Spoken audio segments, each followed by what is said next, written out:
guys, what is up? Welcome back to the channel. It is Krystal and this is Ghost Girl Diaries. This is a podcast for those of you that are brave enough to join the circle, except today's not paranormal. I know I told you I was coming back with an astrology podcast. I'm still planning on doing that. I've been redoing my office, contemplating moving, not really sure what I'm doing with that yet. Been getting rid of more stuff and got new cameras that are 4K that I have not set up yet. And the next thing I need to do is order some new lighting, but the green screen does work. You can probably see it peeking through a little bit. And I had to play with a couple of edits on my channel to see how it went. This will obviously be uploaded as a video and as a podcast, but today's kind of just like a catch-up podcast. First of all, it is February 14th, so happy Valentine's Day to everyone out there, whoever your Valentine is. I hope you have a beautiful day. I thought it'd be kind of cool to talk about a love podcast. I would love to do a Lupercalia podcast. I haven't done one of those in a long time, but that's not today. Today, I'm going to do more of a personal love podcast. Personal for not only self-love, right, but also relationships. And that's kind of big because I don't talk publicly about relationships at all. And obviously my book came out a couple of years ago. If you haven't picked that up, I will put the link below in the description where you can buy it from Amazon. But I don't talk about my private life much. There's a lot of reasons for that. And usually the people that I date don't want to be, they don't want to be in the public eye, and I don't blame them. It's a different world. And I respect people that have that opinion. And I've just always really kept my private life private, to be honest. I'm not a person to totally put my private life on display, and I definitely don't talk about it publicly. But today it's going to change just because we're kind of talking about past stuff more than like present stuff, if that makes sense.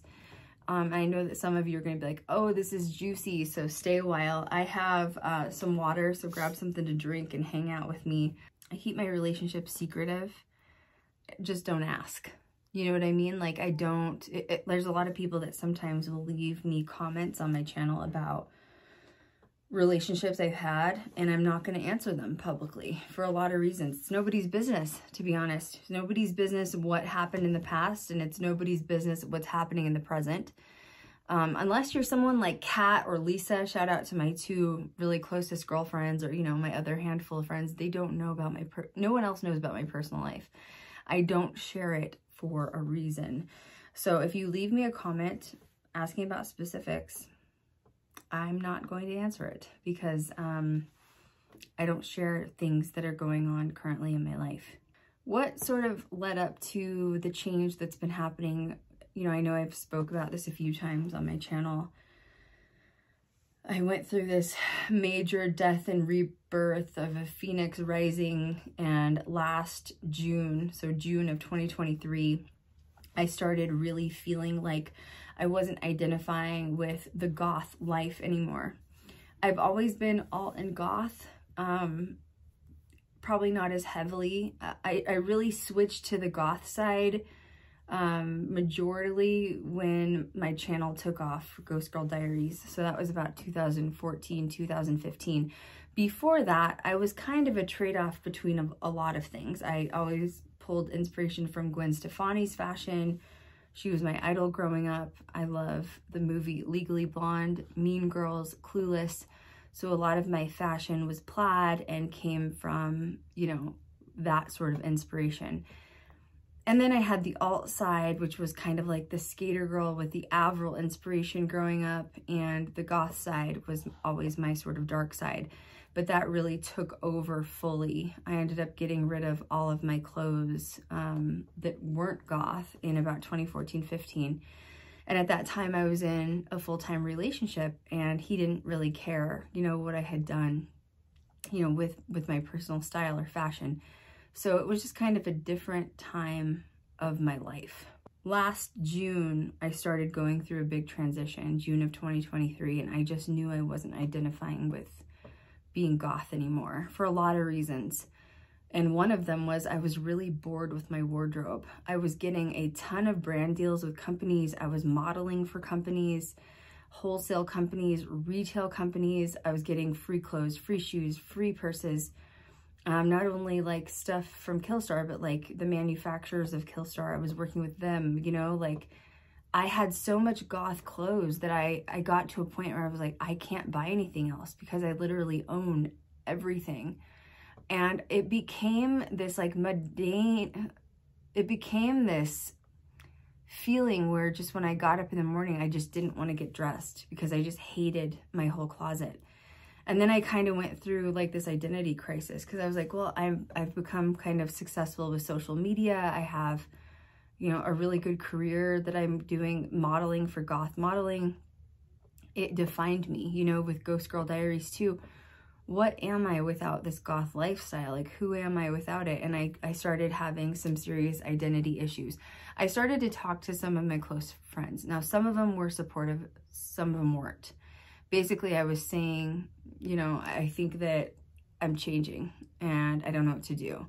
The ones that were not supportive basically were like, well, you're just gonna have to suck it up. You know, you're making money off of it, deal with it. Just, that's who you are and that's what it is. And you don't want to lose your audience if you change your image. And that prolonged the change because much like some of you listening, people get to my head sometimes. And when people were saying that stuff in my ear, I questioned myself. And I thought, oh, I better not change. I better not do this because maybe I am having like another crisis or like a breakdown or something. So I will say the longer that I prolonged the change, the longer I put it off, it got worse.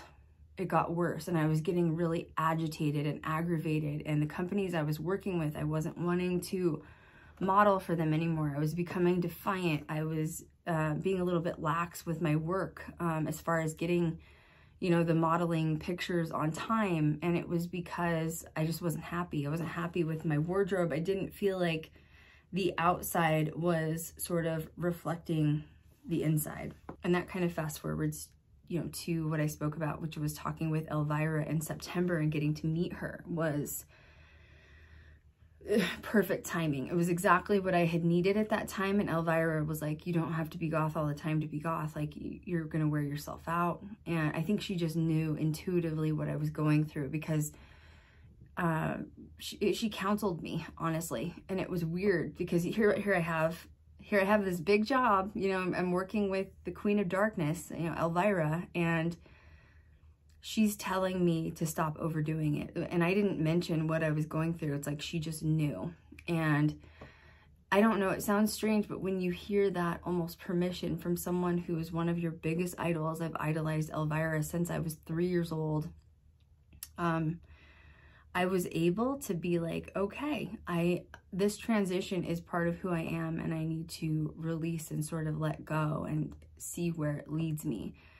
So this transition started in September, but it really didn't fully occur until December, which I did the video about. And I really feel like I had to start putting myself through almost like a princess training or like femininity training, you know, like I've always talked about divine masculine, divine feminine, you know, twin flames. I told you I'm on that journey. I really lived in my masculine for a long time, right? Not only from like childhood trauma, family trauma, my mom being a single parent, she taught me to be in my masculine energy. But then moving into Ghost Girl Diaries, you know, I was fully in my masculine energy because I was having to negotiate with all these really wealthy men at all of the different networks. And then when my parents passed away, I really felt like I transitioned into feminine energy, but it was dark feminine energy. And that happened, you know, January 2022 is when my mom died. But I did feel more feminine than I had in years because I was really actively working on bringing my femininity back in. But when December of 2023 rolled around, that was when the light feminine energy started to take over, and I was ready to leave the dark feminine energy behind. So I started studying things that make you more feminine. And there's a lot of reasons for this, and I think this will kind of be fun to talk about. I want everybody to know that this is just my story. This is not me telling you what you should do, or, you know, I'm not trying to influence anybody. This is just what I went through in my story. I'm not saying your story's bad and my story's good or better. So I want you to keep that in mind. This is just the perception and the perspective that I went through that caused and initiated the change. Another reason that I wanted to get out of the goth industry, partially, right? I mean, I still have my days where I'm dressing in all black or what, dark makeup, but it's very rare now. It's a very rare occasion, because I was realizing how the outside world was treating me, and it was doing a number on my mental health. And I want to get into that really specifically so that you can understand what I'm saying. This kind of goes back to relationships, sharing my experience in relationships. You know, when you're comparing something like Krystal Leandra of Ghost Girl Diaries, she is a very fearless girl. She is ready to take on, you know, anything that Hollywood and producers throw in her path, and she's not going to give up, and she's a trailblazer. And I guess I never really wanted to talk about this side of me because, you know, in Ghost Girl Diaries, I'm very much in my masculine energy because I have to be, because it's a male-driven industry. But when it comes to personal relationships, romantic relationships, I am extremely submissive. I'm the opposite. I'm very much in my feminine energy and I'm submissive. But when I say that, I don't want you to think that that means I like a man like controlling me or something like that, because that's not what I mean at all. When I say I'm in my submissive energy in a relationship, that means that I don't want to take control. I don't want to wear the pants in the relationship. I want to wear the skirt. I want the man to be protective and be the provider and be the financial provider and, you know, the protector of the house, the father, the daddy image of the house. And I don't want to be that. And there's a lot of reasons for that. One, that was how I was raised from my godfather. And two, I've been in relationships where I've had to wear the pants and my masculine energy has to come out, and I don't like it. I don't want to be that person. And I'll talk about, you know, specifics, but first I want to talk about the roots of where my definition and ideologies came from relationships. You know, my real dad was sparsely involved in my life, but I luckily had my godfather that stepped in. And my godfather, I talk about him in my book. His name was Uncle Kelly, and he was an Army veteran, and he was a man's man. If you could ever see everything you can think of a man's man, he was in the Army. He worked on vehicles. You know, he taught me how to work on vehicles and do an oil change. And but yet he was also very gentle, and he was the head of his household with my godmom, and they didn't have children, so they really were a second pair of parents for me. And my godfather, you know, he had a lot of money. He had a retirement. He had worked for many years. He also had his retirement from the Army and the military, so he had a lot of money. And when he married my godmom, she was working and she had her own job, but he always made sure that the household financial responsibilities fell on him. And he trained me, I guess you could say, is that is the man's job. The man's job is to be the protector, the provider, the financial provider, head of the household, not necessarily in charge per se, but he is looked at as the protector and the provider of the household.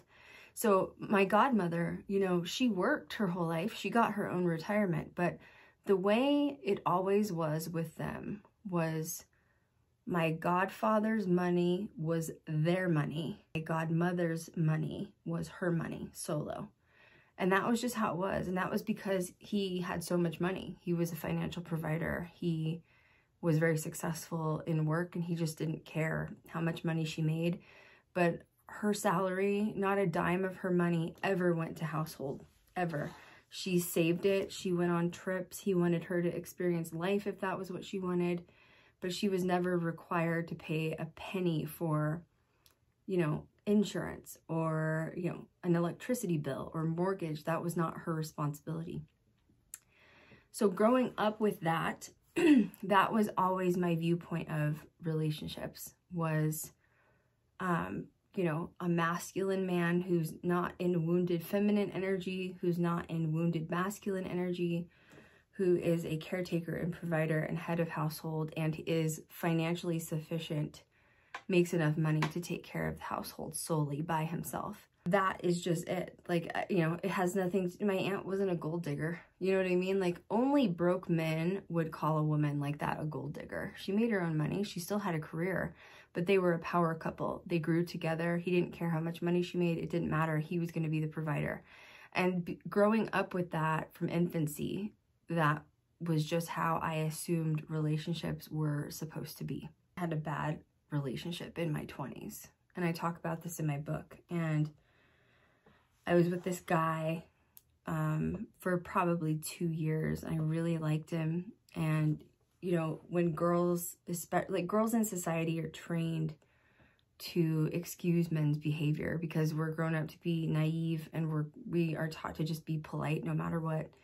And I got this boyfriend who had no financial security, and he moved in with me, and he was constantly getting fired from jobs because he wasn't showing up. He was addicted to video games.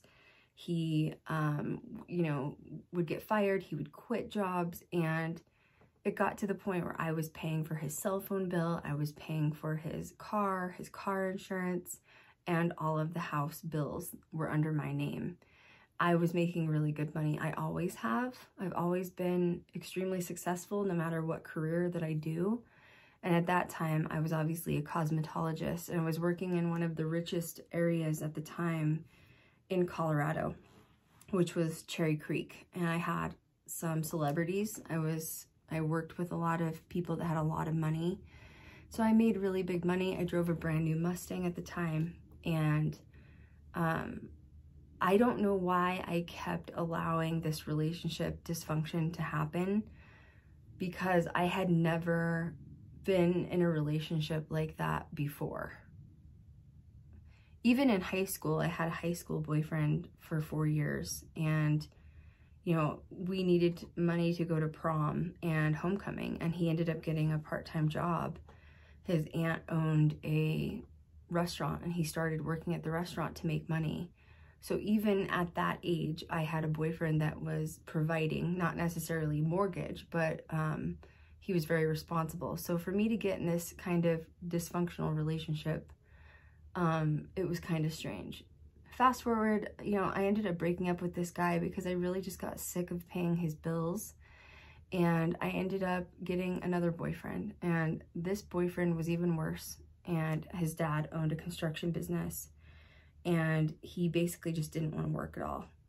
And we were living with his dad at the time, and it was just a really bad situation. It was the worst relationship I've had. I talk about this in my book. And we could barely afford food. You know, it was just a mess.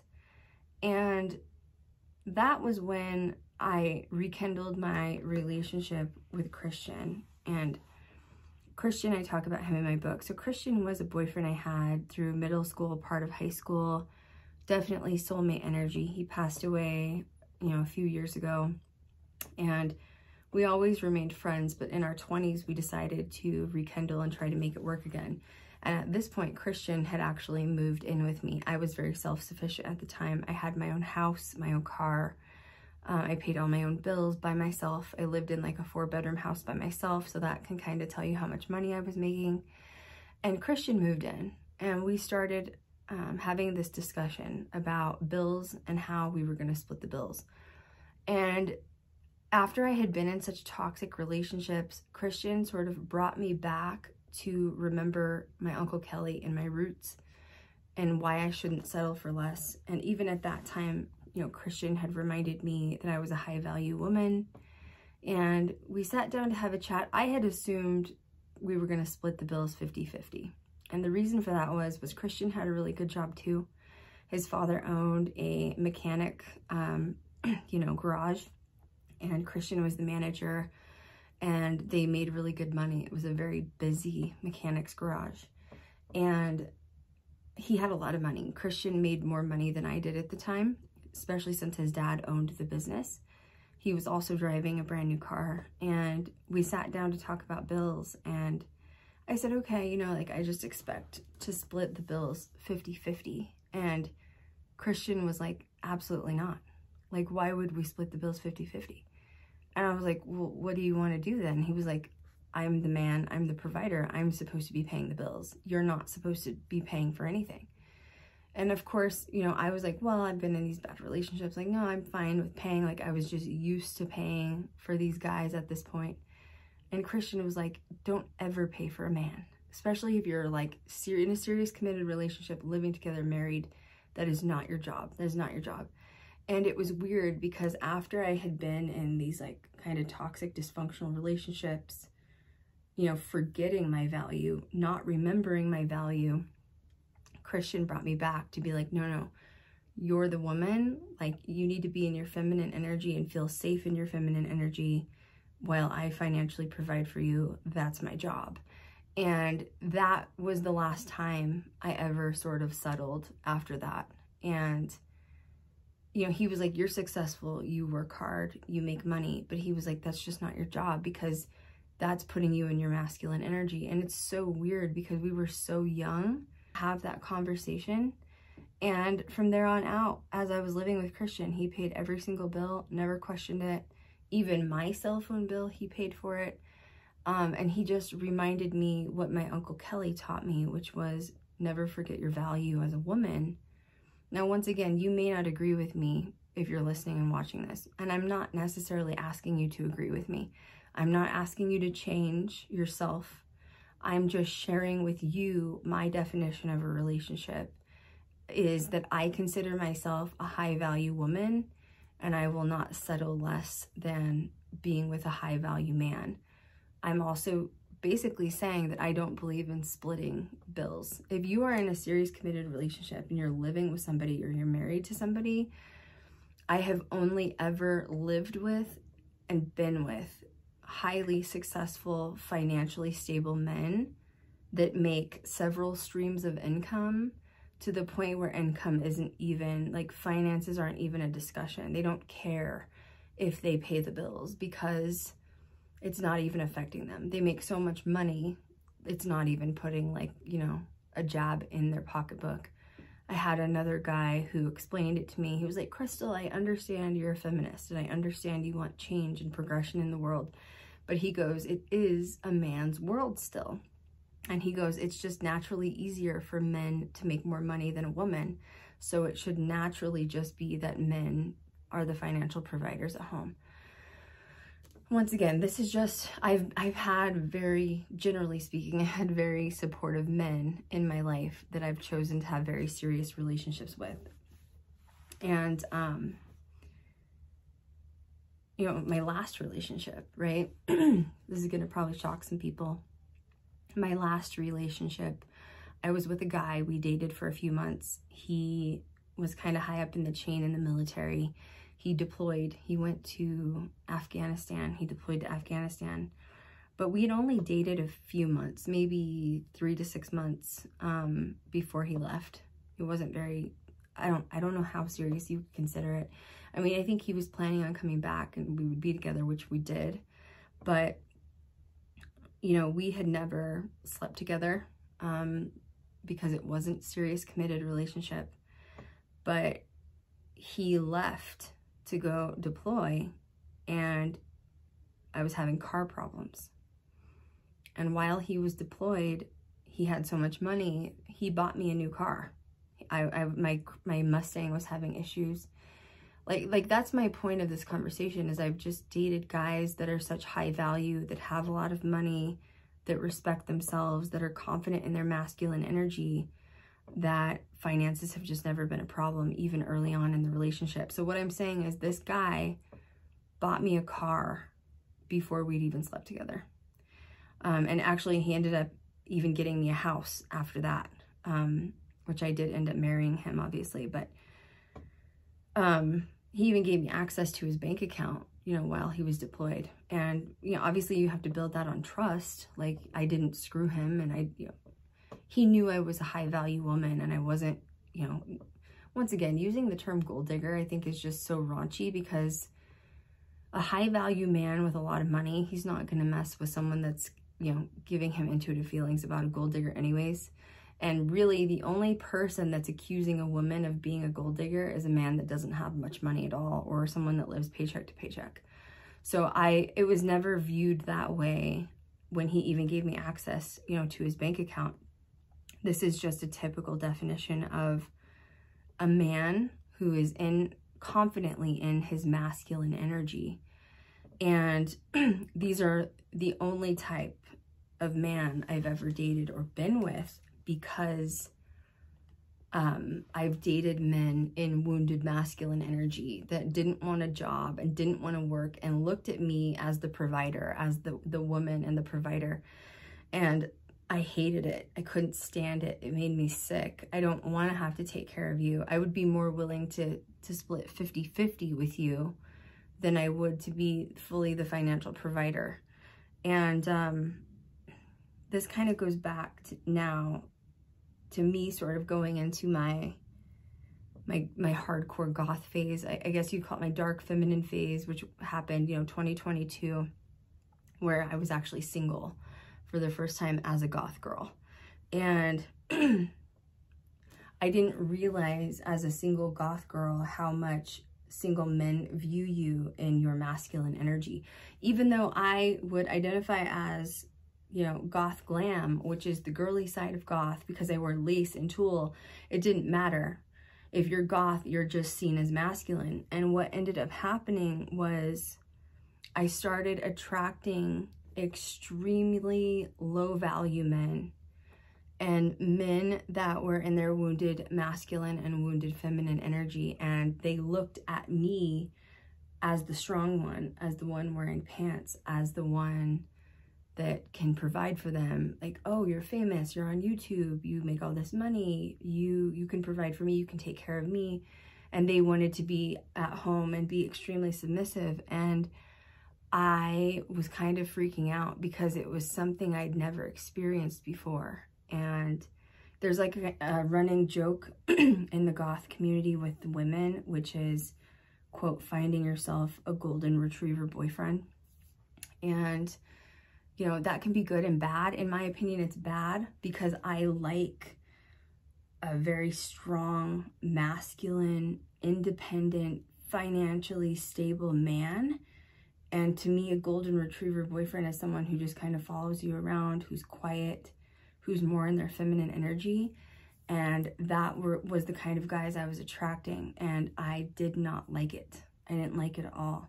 So that was one of the reasons that I had to sort of make some big changes in my life and bring my femininity back in. And the low value men, like some of them made a lot less money than I did, which isn't a problem unless you're looking at the future, right? Like, how are you going to provide for me? There's a big difference between someone having a job and like an actual career. And if I'm being just honest with you, and I'm being completely honest with you without sugarcoating anything, once you have dated a high value man, and you have dated a man with a lot of money, and yes, I have been with men that are millionaires. Once you have dated someone with that much money, you do judge men that make an extremely low salary, especially as they get older, because you're like, you should have been doing something to build yourself up, starting your own business. Like, there's a definition of between having a job versus having a career. And I was only attracting these guys, like some of them even just making minimum wage. And it was all based on my appearance. And that was sort of the mind thing that I was going through that was kind of messing me up. And I didn't know what to do because I had never experienced that many, in my opinion, low value men be attracted to me that were in damaged masculine energy. And it was freaking me out because I do, of course, you guys understand, I love paranormal. And I believe in energy, and I believe your energy output is what you mirror to the world is what you get back. And I was like, I'm doing something wrong because I thought I was being girly.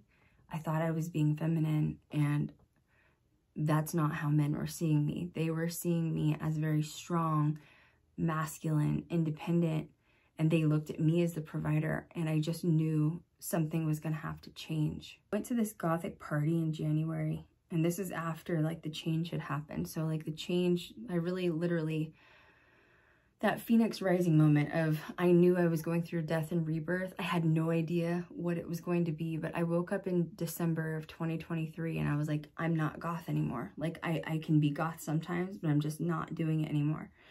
And, you know, once in a while, I went to this party in January, and I hadn't been in the goth scene for like a minute because I had just taken a break from everything that I'd been through.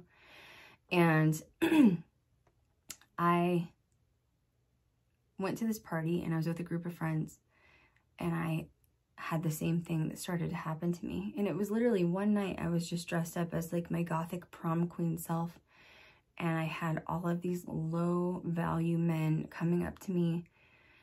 And I don't think that's what you get, you know, like gothic women are extremely sexualized. And I guess I never saw it before because I was in a long-term relationship.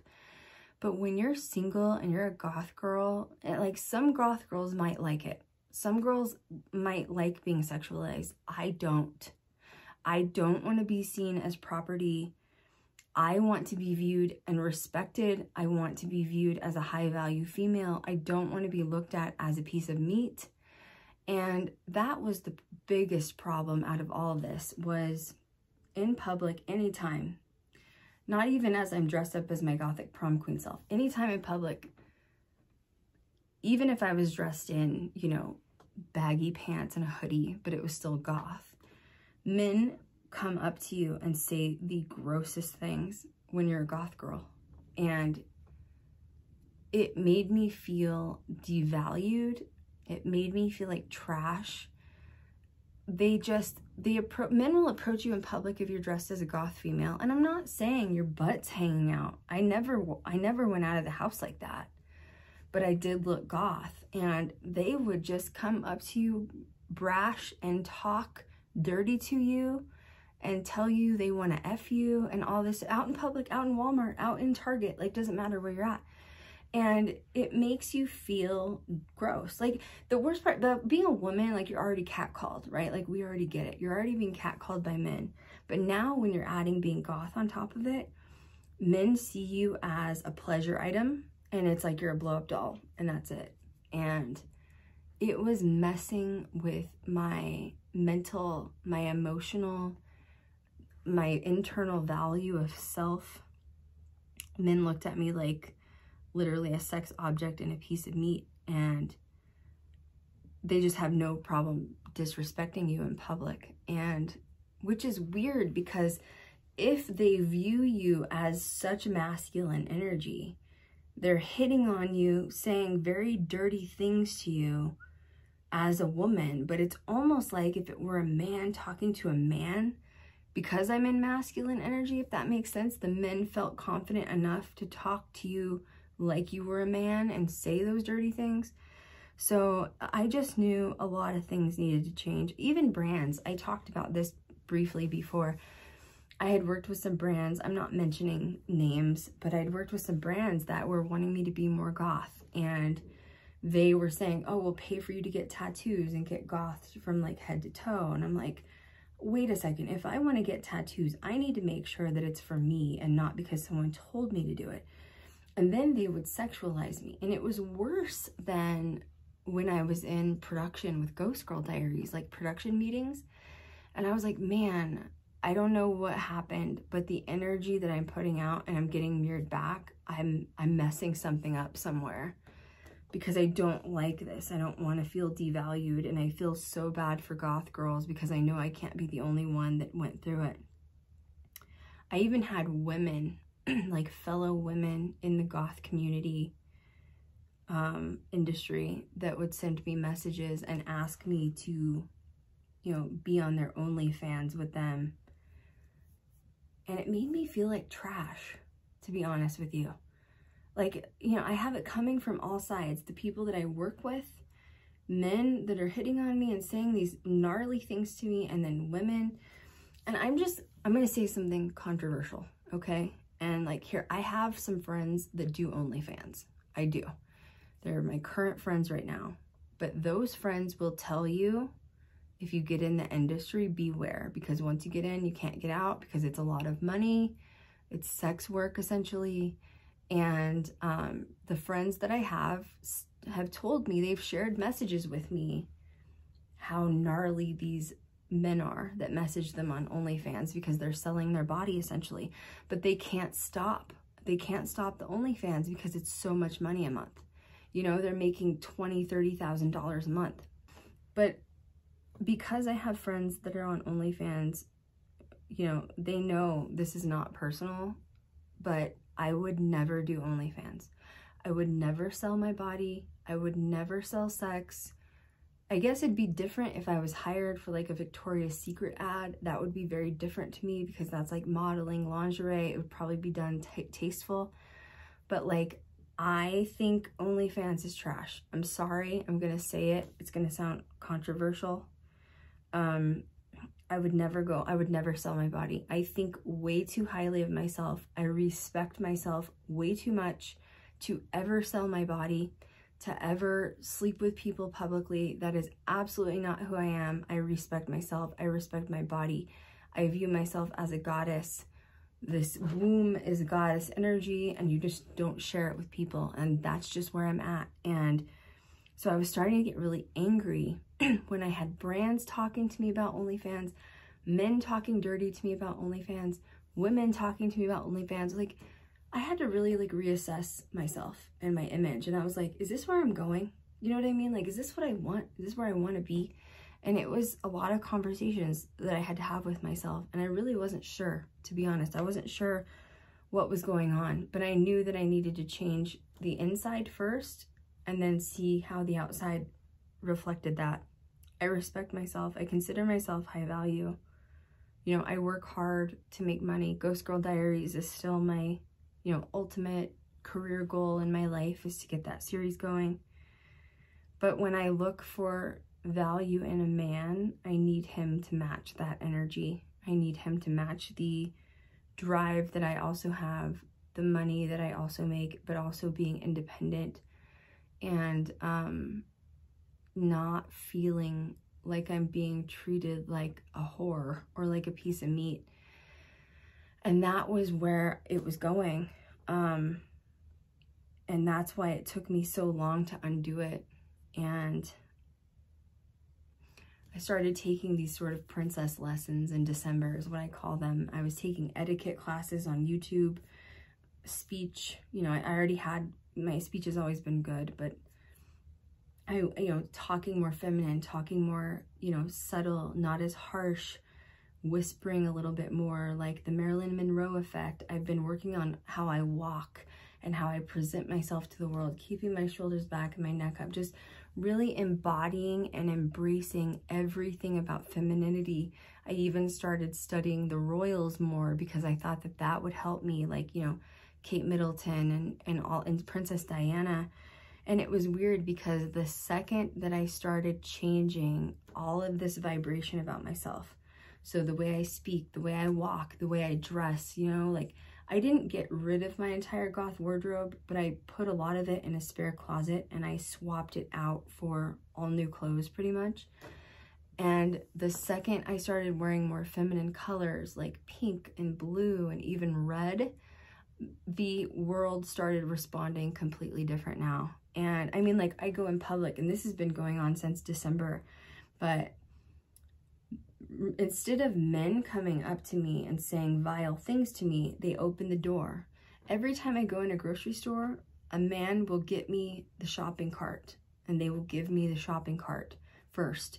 Like, I even had a man offer to buy my groceries when I was standing in line the other day. And like, and the men I'm now attracting, I'm back to high value men again. And I'm really relieved. I just had to sort of turn that dark feminine back into light feminine energy and sort of get back to where I am. Now, this doesn't change me. You know, with Ghost Girl Diaries, I still want to be that feminist. I still want to demand equality in the field. And I'd say so far it's been a success. You know, with that, I built up a pretty good empire online. It's now time to implement the femininity into the paranormal and the podcast, and we'll see how that goes. But as far as the change and the Phoenix Rising moment that I went through, I would say it's a success. I'm happier than I've been in a really long time. And as you guys know, I went through a lot of darkness over the last few years. I know that it's a lot of people have noticed, you know, how I present myself on the outside. The world is responding to my change, and I'm so relieved by that. You know, sometimes I look back and I think about all of the fights and the negotiations I had with the production companies and all the men that I would sit in with on meetings, and I'm like, maybe I was doing it wrong. I was so aggressive. I was so much in my masculine energy, and maybe I was repelling it. Maybe I was repelling it. Although I do believe in divine timing, and everything happens in divine timing. And I do really look back at that positively, and I take out, you know, all the experiences that I had of positive experiences. But I do really believe that if I would have been in my feminine energy then, like I am now, I think that the series may have been signed and it may have been looked at differently. I think I was almost afraid to be too feminine and almost vulnerable because the paranormal is so masculine. You're crawling through attics and crawl spaces and, you know, wearing Doc Martens and, you know, like ripped black jeans, but you can still bring a femininity twist to it, an empathetic twist to it. And that goes back to me releasing the pilot that I released on YouTube. If you haven't watched it, please go see it. I got amazing feedback. Feedback I wasn't expecting, neither was Kat. The feedback I got was, it was a feminine twist. Everybody, and you can see it in the comments and people that message me privately, they're like, oh my God, I have never felt so good about a paranormal show ending. Like, you were talking to the entities and you were telling them that they died and you needed to ask for help to release them. And they were like, it wasn't dark and scary. It was beautiful and it was emotional and it was empathetic. And I was like, wow. So I already had some of that feminine in there, but now I've really brought on the femininity and empathetic in my life. So I think when Ghost Girl Diaries starts back up again, it's gonna be very different. I have decided that I am going to release the few, I have 3 episodes that I have shot with Kat and Josh, my security guard. We went to Jerome, we went to the Clown Motel, and we went to my house to talk to my mom before I moved. After she died, she came through very strong. So I have 3 investigations that I need to edit. I was going to take all 3 of those locations and turn it into a feature film and release it to film festivals because we did so well with the last film festival. But I don't know if I really need to go that route, you know, like, I think that I'm going to start looking at YouTube differently. I'm going to look at YouTube like it's my network, it's my channel, and I get to release what I want on it. So I'm going to edit those rather than one feature. I'm going to edit them into 3 small segments and release them. The first one I will release is Jerome. It's going to be good. And hopefully that should be out in the next maybe month or 2 on my YouTube channel. So make sure you're subscribed to that. Leaving this chat, I don't want anybody to feel weird about the things that I said. You know, like, if you're a goth guy and you enjoy being in your feminine energy, like there's nothing wrong with that. You know, there's nothing wrong with enjoying men that are in their feminine energy. You kind of look at like Motionless, right? Like I have publicly said I have the biggest crush on him. I do. I'm not going to lie. I've said it publicly before. I'll say it again 10 times. And it's not even the fact that he's goth or he's the lead singer of a metal band. It's that he is very comfortable in his feminine energy, right? He's very gentle. He's humble. He's very down to earth. Obviously, I've met him and been with him several times on occasion, right? I've gotten to know him. He is a beautiful human. He is soft-spoken. He's exactly who he presents himself to the world. Even though he's a millionaire, he doesn't act like an arse, you know? Like he's very humble. He understands where he came from, where his roots are. That's very rare.